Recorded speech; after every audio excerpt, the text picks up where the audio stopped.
Hello everyone, welcome to my YouTube channel. This is part 3 of DSSB PGT Biology 2018 previous year paper for B. इससे पहले वाले parts में हम लोग बात कर चुके हैं 1 to 60 क्वेश्चंस की।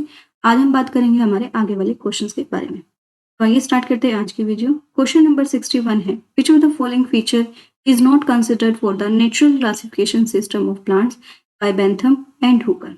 Options are plant anatomy, plant genome, plant ultrastructure या फिर plant embryology. Bentham and Hooker ने जो नेचुरल सिस्टम ऑफ क्लासिफिकेशन दिया था उसमें जो है इन्होंने सीड प्लांट्स के जो है क्लासिफिकेशन की बात करी थी। उन्होंने जो है morphological characters as well as anatomical characters जो है बात करी थी, जिसमें जो है लीफ, रूट्स, स्टेम और फ्लावर्स के जो है मेनली कैरेक्टर्स उन्होंने बात करी थी। उस बेसिस पर इन्होंने जो डिविजन्स करी थी। प्लांट एनाटॉमी के बारे में जो है इन्होंने बात करी थी, तो ये करेक्ट ऑप्शन है। बट प्लांट जीनोम के बारे में जो है बेंथम एंड हुकर ने बात नहीं करी। प्लांट जीनोम की अगर हम बात करें तो यहाँ पर जो है हमारे जो number of chromosomes, genes, DNA उसके बारे में जो है स्टडी की जाती है प्लांट जीनोम में। बट इन्होंने जो है कोई भी बात नहीं करी थी कि किस प्लांट के अंदर जो है कितने नंबर ऑफ क्रोमोसोम्स, जीन्स पाए जाते हैं। तो करेक्ट ऑप्शन होगा option number C. Plant ultrastructure and plant embryology के बारे में भी इन्होंने जो है बात करी थी अपनी क्लासिफिकेशन के अंदर। नेक्स्ट क्वेश्चन है question number 62। Carrageenan is obtained from which of the following. Options are laminaria, gigartina, sargassum या फिर फ्यूकस। कैरोटीन की बात करें तो ये जो है हमें एक रेड एल्गी से मिलता है। It is a hydrocolloid substance, is a hydrocolloid substance which is obtained from the red algae.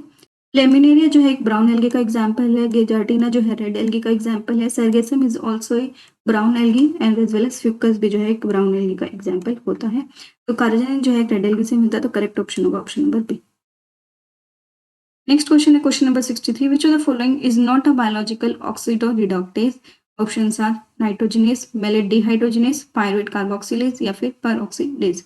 ऑक्सीडोरिडक्टेज enzyme की बात करें तो ऐसे एंजाइम्स जो कि रिडॉक्स रिएक्शंस करवाते हैं, यानी oxidation as well as reduction दोनों ही करवाते हैं, उनको जो है हम लोग ऑक्सीडोरिडक्टेज एंजाइम बोलते हैं। इसका करेक्ट ऑप्शन है option number C, pyruvate decarboxylase. ये जो है एक कार्बोक्सिलेज एंजाइम है, ना कि ऑक्सीडोरिडक्टेज एंजाइम। नेक्स्ट है question number 64। Which of the following epithelial tissues line the lung alveoli. Options are simple cuboidal, simple squamous, ciliated, simple columnar या फिर स्ट्रैटिफाइड कॉलमनर। तो इन्होंने पूछा कि लंग एल्वेलाई के अंदर कौन से एपिथेलियल टिश्यू पाए जाते हैं, तो वहां पर पाई जाती है सिंपल स्क्वैमस एपिथेलियम। तो करेक्ट ऑप्शन है ऑप्शन नंबर बी। वेरस अगर हम बात करें ट्रेकिया की, तो ट्रेकिया के अंदर पाई जाती है ciliated simple columnar epithelium. Next question is question number 65. During programmed cell death, its cell does not undergo which of the following physiological changes? Options are chromatin condensation, caspase activation, cellular content leakage to extracellular fluid या फिर ब्लैबिंग। Programme cell death को हम लोग जो है apoptosis भी कहते हैं। इस प्रोसेस में एक्चुअली होता क्या है, जो सेल जो डेड सेल हो चुकी है या फिर किसी तरह इंजर्ड सेल हो चुकी है, वो अपने आप को जो है डिस्ट्रॉय कर देती है, खत्म कर लेती है। कैसे खत्म करती है, वो धीरे धीरे क्या करती है, अपने जो कंटेंट होता है उसको कंडेंस करने लग जाती है, उसको कम करने लग जाती है, और without harming to the other cells, ठीक है, किसी दूसरे सेल्स को हार्म के बिना जो है खत्म हो जाती है। क्रोमेटिन कंडेंसेशन, क्योंकि वो जो अपना न्यूक्लियस होता है उसको धीरे धीरे कंडेंस करते हुए खत्म कर लेती है। कास्पेस एक्टिवेशन, इसके अंदर जो एंजाइम इन्वॉल्व होते हैं वो कास्पेस एंजाइम होते हैं, तो उनके एक्टिवेशन की वजह से ही एपोप्टोसिस होती है। Cellular content leakage to the extra cellular fluid, ठीक है, सेलुलर कंटेंट इन्होंने क्या है कि लीक हो जाएगा बाहर, एक्स्ट्रा सेलुलर फ्लूइड यानी सेल से बाहर आ जाएगा बिटवीन द सेल्स। अगर सेलुलर कंटेंट बाहर आ जाएगा तो अल्टीमेटली जो बाकी सेल्स भी वो डिस्ट्रॉय होने लग जाएगी, जबकि प्रोग्राम सेल डेथ में ऐसा नहीं होता। तो एपोप्टोसिस में ये वाला जो पॉइंट है वो नहीं होगा, तो करेक्ट ऑप्शन होगा ऑप्शन नंबर सी। ब्लैबिंग की बात करें, मान लीजिए कोई एक, जैसे मान लीजिए पूरे मेम्ब्रेन का पार्ट, ठीक है, मेम्ब्रेन में वेरियस सेल्स यहाँ पर प्रेजेंट हो गए, तो अगर ये वाला पार्ट जो है खत्म, मतलब डिस्ट्रॉय होना जाता है, इसकी सेल डेथ होती है, ये अभी जो है ओल्ड हो चुका है, तो धीरे धीरे क्या करेगा, अपने आप को जो है पिंच ऑफ कर लेगा वहां से। This process is actually known as blebbing. तो ब्लैबिंग जो होती है वो भी प्रोग्राम सेल डेथ के अंदर जो है इन्वॉल्व होती है। नेक्स्ट क्वेश्चन है question number 66। During meiosis first anaphase, spindle fibers from opposite poles attach the kinetochore to separate. Options are sister chromatids, non-homologous chromosomes, homologous chromosomes या फिर non-sister chromatids. एनाफेज फर्स्ट की बात करें तो उस टाइम सेपरेट किए जाते हैं होमोलोगस क्रोमोसोम्स। तो करेक्ट ऑप्शन होगा option number C. Next question है question number 67। Which of the following viruses will evolve faster than others. Options are double stranded DNA virus, single stranded DNA virus, RNA virus या फिर RNA virus with short lifespan. जो RNA होती हैं उनके अंदर जो है म्यूटेशन रेट्स हाई होता है, उनके अंदर चेंजेस बहुत जल्दी हो जाते हैं as compare to the DNA. Therefore जो इवोल्यूशन के चांसेस होते हैं वो भी जो है आरएनए के अंदर ज़्यादा होते हैं. और जो सिंगल स्टैंडर्ड आरएनए होते हैं उनके अंदर म्यूटेशंस के ज़्यादा चांसेस होते हैं as compare to the double standard RNA, because single standard RNA होता है उनका जो शॉर्ट लाइफ स्पैन होते हैं और साथ ही साथ में उनका म्यूटेशन रेट भी हाई होता है, तो इवोल्यूशन के चांसेस उनमें ज़्यादा होते हैं. करेक्ट ऑप्शन होगा RNA viruses with short lifespan. Next question is question number 68. Which of the following is a sex-limited trait? Options are pattern of baldness, beard development in males, breast development in males या फिर color blindness. Sex limited trait ऐसे trait होते हैं जो control तो autosomes जो chromosomes होते हैं उनके द्वारा किए जाते हैं, नॉट द सेक्स क्रोमोसोम्स. ठीक है, याद रखिएगा ये ट्रेट्स जो होते हैं वो ऑटोसोमल क्रोमोसोम्स द्वारा ही जो है कंट्रोल किए जाते हैं, उनके जीन्स जो है ऑटोसोमल क्रोमोसोम्स के ऊपर प्रेजेंट होते हैं, but they are restricted to the specific gender या फिर स्पेसिफिक सेक्स. ठीक है, या तो मेल के अंदर प्रेजेंट होंगे या फिर फीमेल के अंदर होंगे. अगर इन कैरेक्टर्स की बात करें, पैटर्न ऑफ बॉल्डनेस जो होता है, गंजापन जो होता है वो मेल के अंदर ही देखने को मिलता है, फीमेल के अंदर जो है गंजापन देखने को नहीं मिलता, बॉल्डनेस नहीं देखने को मिलती. तो करेक्ट ऑप्शन होगा option number A. Next question है question number 69. What is the term given to a chromosomal aberration where a segment of chromosome is turned around 180 degree within a chromosome excluding centromere. जब जो segment of chromosome होता है वो 180 degree द्वारा जो change होता है तो उस प्रोसेस को हम लोग बोलते हैं इन्वर्जन. और साथ ही साथ में इन्होंने पूछा है कि इन्वर्जन तो होना चाहिए नहीं, 180 डिग्री का चेंज होना चाहिए लेकिन विदाउट सेंट्रोमियर. अगर विदाउट सेंट्रोमियर इन्वर्जन होता है तो उसको हम लोग बोलते हैं पैरासेंट्रिक इन्वर्जन. ठीक है, याद रखिएगा, अगर सेंट्रोमियर के बिना होता है तो उसे बोलते हैं पैरासेंट्रिक इन्वर्जन. पेरीसेंट्रिक में जो है सेंट्रोमियर का इन्वॉल्वमेंट भी होता है तो होता है पेरीसेंट्रिक. और डाइसेंट्रिक में दो सेंट्रोमियर जब इन्वॉल्व होते हैं तो उसको बोलते हैं हम लोग डाइसेंट्रिक इन्वर्जन. और एसेंट्रिक के अंदर सेंट्रोमियर जो है बिल्कुल ही एब्सेंट होता है, क्रोमोसोम्स के ऊपर ही प्रेजेंट नहीं होता, that is actually known as acentric inversion. Next question है question number 70. Which of the following is an aggregate fruit? Options are strawberries, pineapple, jackfruit या फिर टोमेटो. एग्रीगेट फ्रूट का एग्जाम्पल होता है स्ट्रॉबेरी. एग्रीगेट फ्रूट वो fruit होते हैं जिसके अंदर जो है मैनी ओवरीज जो है फ्यूजन हो जाती है, एज अ रिजल्ट जो उनमें डेवलपमेंट होते हैं मैनी ओवरीज के फ्यूजन की वजह से होता है. ठीक है, पाइनएप्पल जो होता है वो फ्रूट बनता है फ्रॉम दी इन्फ्लोरेसेंस. ठीक है, पाइनएप्पल और जैक फ्रूट जो होता है वो जो इन्फ्लोरेसेंस होती है उसके फ्यूजन की वजह से जो है बनता है. और इनको जो है हम लोग सिरोसिस फ्रूट कहते हैं, is also known as citrus fruit.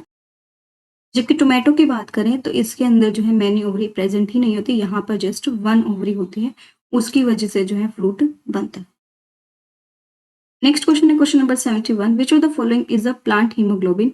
Options are haemoglobin S, haemoglobin M, leghaemoglobin या फिर हीमोग्लोबिन A1C. प्लांट हीमोग्लोबिन की बात करें वो होता है option number C, that is leghaemoglobin. ये जो होता है लेग्यूमिनस प्लांट्स के जो है रूट्स के अंदर पाया जाता है और जो कि नाइट्रोजन फिक्सेशन के अंदर हेल्प करता है. तो करेक्ट ऑप्शन होगा ऑप्शन नंबर सी.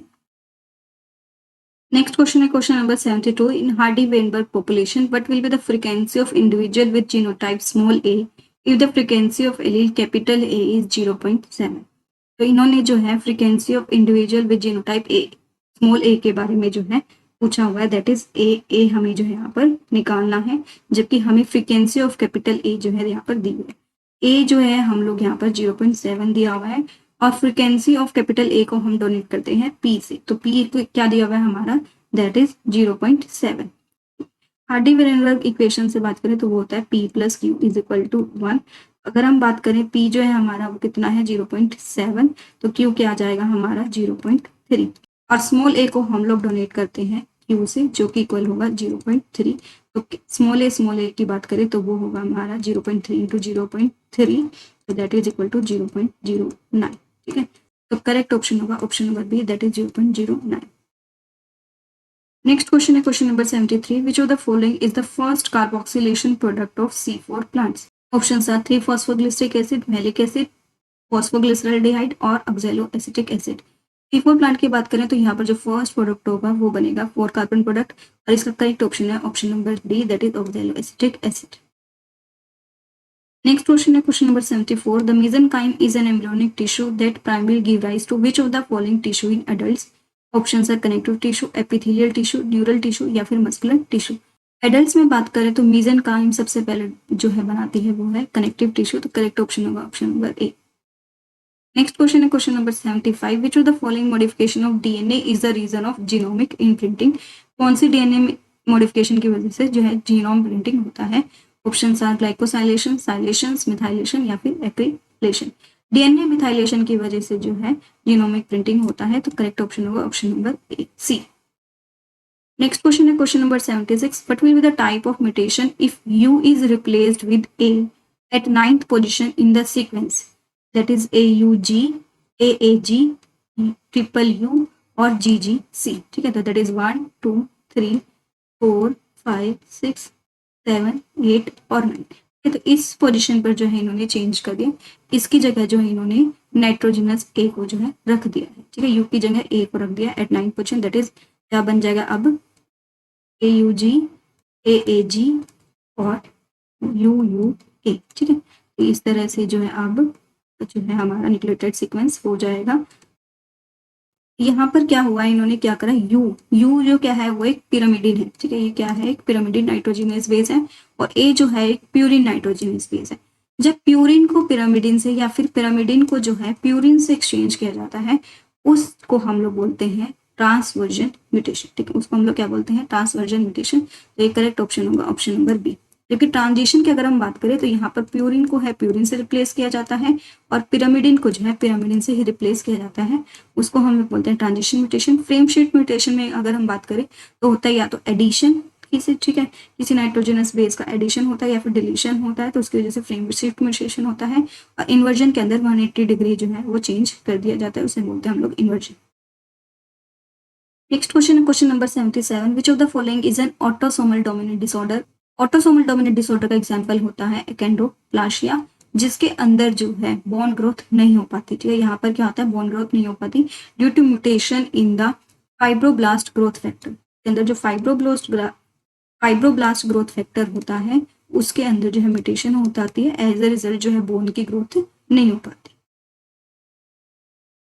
फैक्टर 3.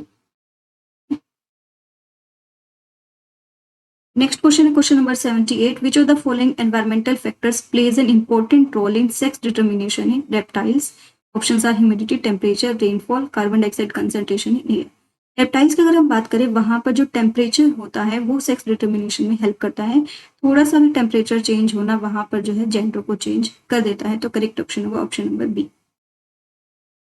नेक्स्ट क्वेश्चन है question number 79. What will be the relative rate of transpiration with respect to humidity in soil and air when soil is wet and atmosphere is dry?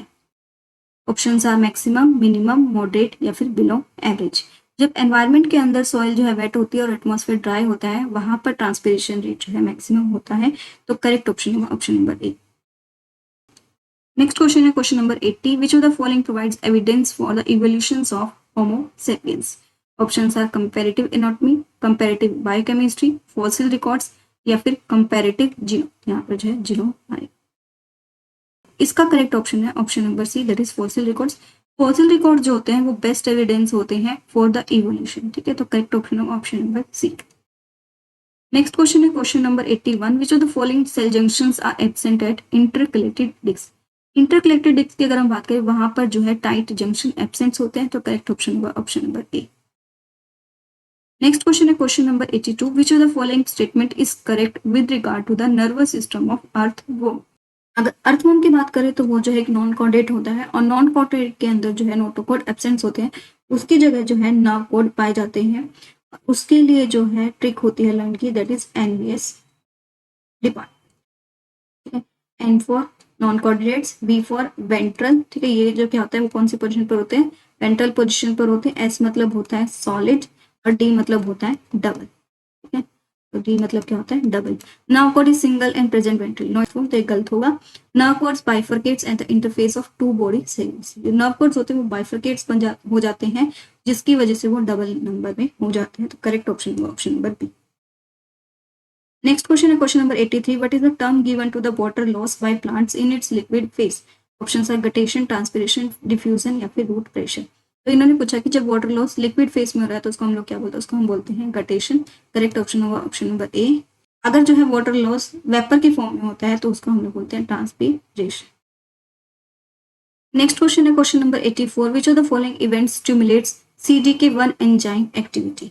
CDK1 की बात करें तो ये होता है cyclin dependent kinase. ये क्या होता है, साइक्लिन डिपेंडेंट काइनेस। ये जो होता है वो एम फेज के अंदर पाया जाता है और इसके लिए जो है साइक्लिन बी की जो है जरूरत होती है। CDK1 जो होता है वो साइक्लिन बी के साथ जो है एसोसिएट कर जाता है और अपने आप की एक्टिविटी को इंक्रीज जो है वो करता है। तो यहाँ डिसोसिएशन विद साइक्लिन गलत होगा क्योंकि जो है इसके साथ एसोसिएट करता है और अपनी एक्टिविटी को इंक्रीज करता है। साइक्लिन डिपेंडेंट एंजाइम जो होता है उसके पास टू पोजिशन यहाँ पर होती है। एक तो होती है यहाँ पर जो एक्टिवेटिंग पोजिशन, ठीक है, एक तो होती है एक्टिवेटिंग पोजिशन और एक होती है यहाँ पर इनहिबिटिंग पोजीशन, ठीक है, एक होती है इनहिबिटिंग पोजीशन। इनहिबिटिंग पोजीशन पर जो है फॉस्फेट को रिमूव कर दिया जाता है, फॉस्फेट रिमूव किया जाता है एट द इनहिबिटिंग पोजीशन। जबकि एक्टिवेटिंग पोजीशन पर जो है अगर फॉस्फेट ग्रुप को ऐड कर दिया जाएगा तो उसकी जो है एक्टिविटी इंक्रीज होगी। याद रखेगा, CD की एक्टिविटी जो है इंक्रीज होगी अगर फॉस्फेट ग्रुप जो है एक्टिवेटिंग पोजीशन पर ऐड किया जाएगा, बट जब इनहिबिटिंग पोजीशन पर फॉस्फेट ग्रुप को रिमूव किया जाएगा तो जो है इसकी जो एक्टिविटी है वो इंक्रीज होगी। थ्रियोनिन 161 जो होता है वो एक एक्टिवेटिंग पोजीशन होती है, ठीक है। थ्रियोनिन 161 क्या होती है, CDK1 की एक्टिवेटिंग पोजीशन होते हैं। यहाँ पर जो है फॉस्फेट ग्रुप ऐड किया जाना चाहिए, ना कि रिमूव। डिफॉस्फोरिलेशन का मतलब होता है फॉस्फेट ग्रुप को रिमूव करना, तो ये जो ऑप्शन गलत है। अब बात करते हैं टायरोसिन 14 एंड 15 की। टायरोसिन 14 और 15 होता है इनहिबिटरी पोजीशन, ठीक है, it is the inhibitory position of CDK1 enzyme. यहाँ पर जो है फॉस्फेट ग्रुप रिमूव किया जाना चाहिए, ना कि ऐड किया जाना चाहिए। फॉस्फोराइलेशन का मतलब होता है फॉस्फेट ग्रुप को ऐड करना। फॉस्फेट ग्रुप अगर ऐड कर दिया जाएगा इनहिबिटरी पोजीशन पर तो उसकी एक्टिविटी डिक्रीज होगी, तो यह स्टेटमेंट गलत है। लेकिन जब डिफॉस्फोरिलेशन करेंगे तो जो उसकी एक्टिविटी है वो इंक्रीज होगी, तो correct option option number C. इस तरह का जो टॉपिक्स होते हैं जैसे सेल साइकिल से रिलेटेड जो क्वेश्चन होते हैं उसके रेगुलेशन से रिलेटेड क्वेश्चन होते हैं वो हर साल पूछे ही जाते हैं और इस पे जो है मैंने पूरे डिटेल में जो है वीडियो बनाई हुई है, that is by DNA damage checkpoints के नाम से। आप वो वीडियो जो है देख सकते हो, मेरे चैनल पर आप लोगों को मिल जाएगी अगर आपको कंप्लीट डिटेल में इसको जो है टॉपिक को पढ़ना। नेक्स्ट क्वेश्चन है question number 85, deforestation result in increase in which of the following factors. Option है biodiversity, soil erosion, soil fertility और रेनफॉल। डिफॉरेस्टेशन की वजह से सॉइल इरोजन जो है इंक्रीज हो जाता है, तो करेक्ट ऑप्शन होगा option number B. Next question है question number 86, which of the following hormones can increase internodal length of genetically dwarf plant. Option are abscisic acid, auxin, gibberellic acid या फिर साइटोकाइन। जिबलिक एसिड जो होता है वो dwarf plant को जो है टॉल बना देता है by increasing its internodal length, तो करेक्ट ऑप्शन होगा ऑप्शन नंबर सी।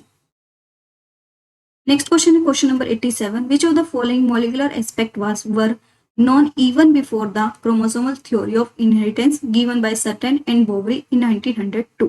1902 में सटन बोवरी ने जो है क्रोमोसोमल थ्योरी ऑफ इनहेरिटेंस दिया था, जिसमें इन्होंने बताया था कि जो क्रोमोसोम्स होते हैं उसके ऊपर जो है जीन्स पाए जाते हैं और जीन्स के ऊपर जो है DNA पाए जाते हैं जो कि आगे जो है इंफॉर्मेशन पास ऑन करते हैं। बट इससे पहले 1865 के अंदर जो है मेंडल ने जीन्स के बारे में और DNA के बारे में बताया था। जीन्स उन्होंने जो है नाम नहीं दिया था मेंडल ने, बट उन्होंने जो है उसको फैक्टर्स के रूप में जो है बताया था कि there are some factors which are responsible for the character transfer from one generation to another generation, ठीक है। तो उसको हम लोग बोलते हैं मेंडेलियंस लॉ ऑफ इनहेरिटेंस, तो करेक्ट ऑप्शन होगा option number B. Next question है question number 88, how many genetic different gametes are possible by an individual of genotype capital A small a, capital B small b, capital C small c। Gametes निकालने के लिए formula होता है 2 की power n। n की अगर हम बात करें तो इसको बोलते हैं नंबर ऑफ जीन्स और हेट्रोजाइगस। हेट्रोजाइगस के लिए जो है नंबर ऑफ जीन जो होते हैं उसको बोलते हैं।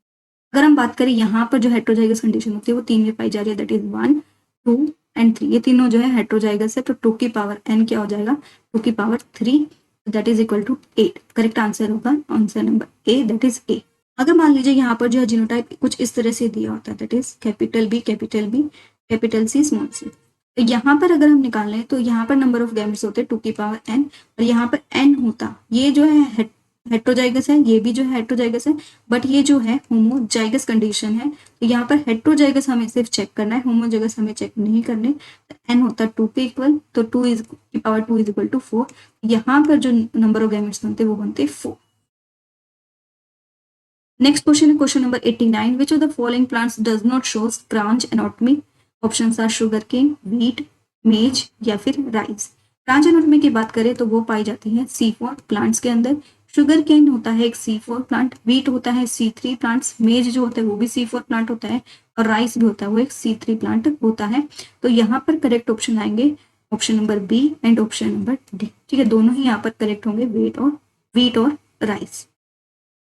Next question is question number 90. What is the phenotypic ratio for the progeny of dihybrid epistasis in which both genes are dominant and both are apostatic to each other? तो हमें जो है यहाँ पर phenotypic ratio बताना है dominant epistasis का, dominant epistasis का बताना है। ये जो है एक नॉन एलिलिक इंट्रैक्शन होता है, नॉन मेंडेलियन इनहेरिटेंस का एग्जाम्पल होता है। इसके लिए जो phenotypic ratio होता है वो होता है 12:3:1। तो करेक्ट ऑप्शन होगा ऑप्शन नंबर ए। तो ये रहे हमारे आज के 30 question, that is from 61 to 90। I hope आप लोगों को जो है समझ आए होंगे। वीडियो अच्छी लगे तो प्लीज़ लाइक, शेयर और सब्सक्राइब करना ना भूलें। Thank you.